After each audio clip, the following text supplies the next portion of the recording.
गया पहला भी आठवां हो सकता है और आठवां भी पहला हो सकता है। खतरा नहीं लेना चाहिए। बुलाओ वसुदेव को बुलाओ। कभी भी मूर्ख और शंख जो है दूसरों के फूकने से चलते हैं। उनको जैसा कहा जाए वो वैसा ही करते हैं।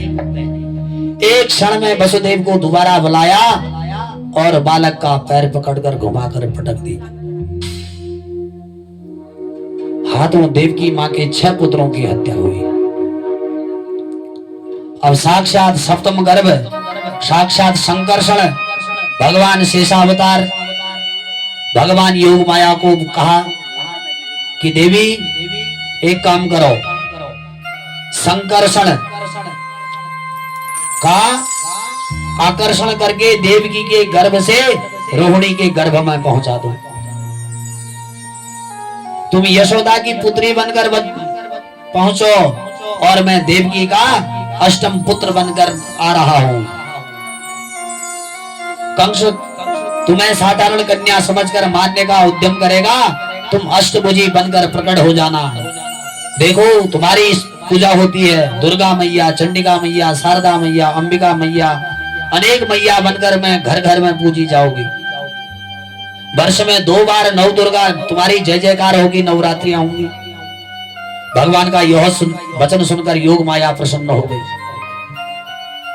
और योग माया ने वही किया जो प्रभु का आदेश दिया। कंस को भ्रांति हो गई कि देवकी के सप्तम गर्भ का पतन हो गया।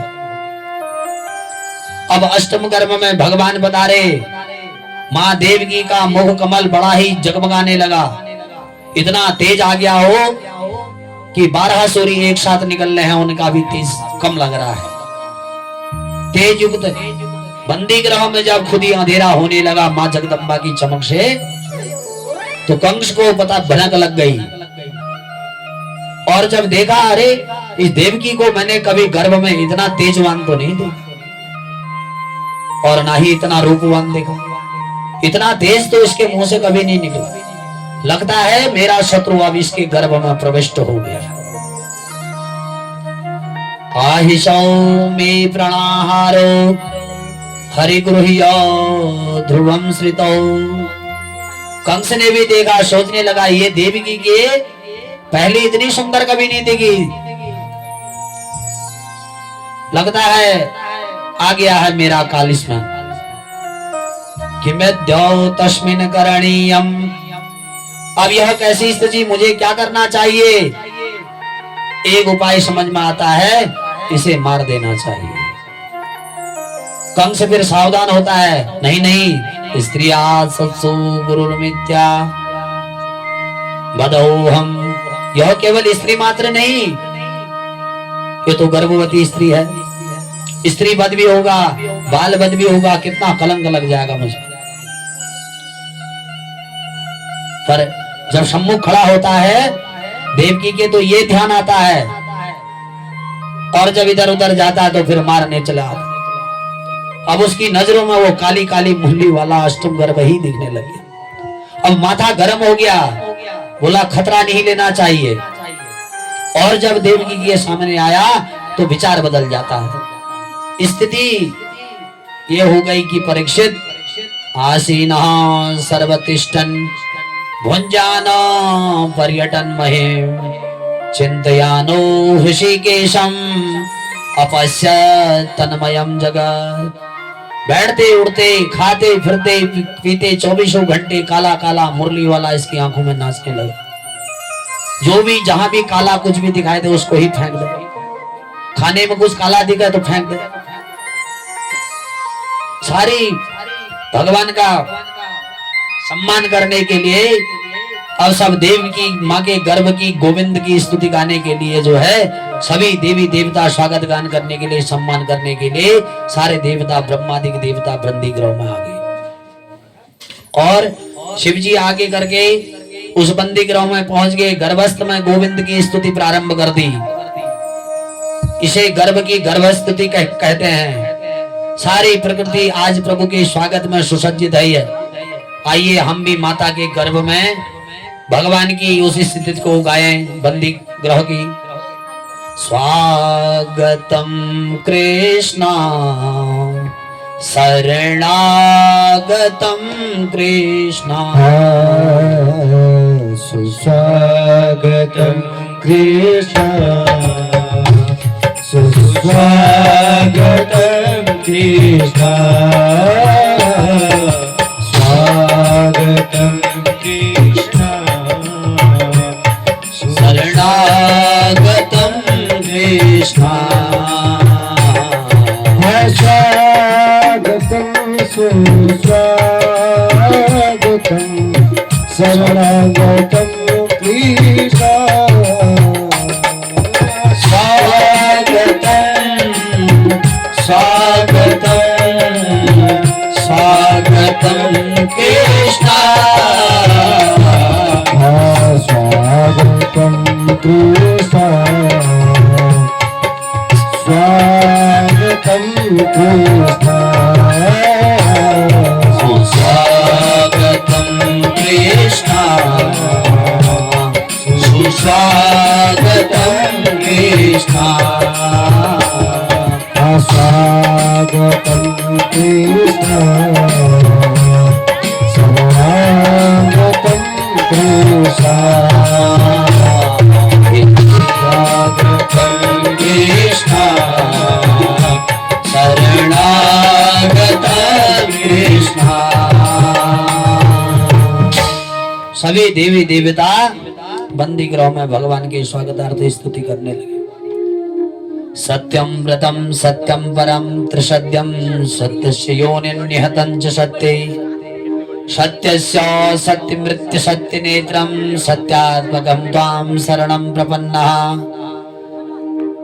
सभी देवी देवता मिलकर गर्भगत की हरि की स्तुति करने लगे। हे प्रभु, आप त्रिकाल बाधित सत्य होए और भूत भविष्य वर्तमान में शाश्वत सत्य आप ही हैं। ऐसे हैं प्रभु, आपको बारंबार प्रणाम है। त्वदपाद पाने नयो महत कृतेना कुर्वन्ति गोपसदत्सनः। आपकी कृपा मयी चरण कमलों की नौका से हम आश्रय लेते हैं और इस भवसागर से पार हो जाते हैं,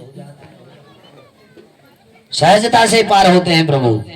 हे प्रभु, अरविंद जो भी प्राणी मुक्त हो रखे हैं, जो अपने आप को ऐसे मुक्त मान बैठे हैं, विमुक्त मानी अर्थात मनमल लड्डू खा रहे हैं कि यह मुक्ति हो जाएगी, ऐसी स्थिति आएगी। कुछ लोग जो मथुरा में गए हुए थे, कुछ लोग इधर घूमने चले गए, को बड़े बड़े संत ऋषि मुनि ध्यान लगाने लग गए प्रभु का। सब विघ्नों को हरने के लिए कोई सिर नीचे कर पांव ऊपर कर रहा है और भगवान की स्तुति कर रहा है,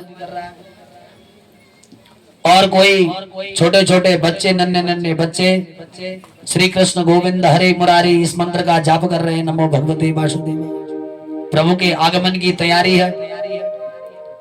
इसी बात को मानो अनुवाद ही गोस्वामी तुलसीदास जी ने रामचरितमानस में कह दिया। जे ज्ञान मान विमत्त तव भव हर निभाति न आदरी, जे पाय सुर दुर्लभ पदादपि परत हम देखत हरि। हे हरि, जो ज्ञान अभिमान में उन्मत्त होकर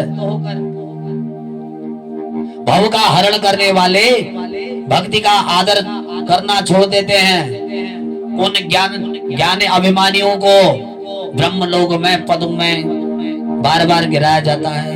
तुम देखो, बोले ये वेद भगवान प्रभु की स्तुति कर रहे हैं, रामचरितमानस के उत्तरकांड में कहते हैं, इसलिए भगवान के चरण कमलों को कि भगवान की लीलाओं को पहले खूब सुनो और फिर खूब बखान करो, चरण कमलों का आश्रय लो, भगवान की लीला में खूब सुनो और भगवान की लीलाओं का स्मरण करो, चिंतन करो। स्मरण करते करते तब पता लगेगा। उसका चिंतन करते करते बड़ी सुंदर स्तुति के बाद अंतिम श्लोक में देवताओं ने मां के गर्भ की स्तुति गाई।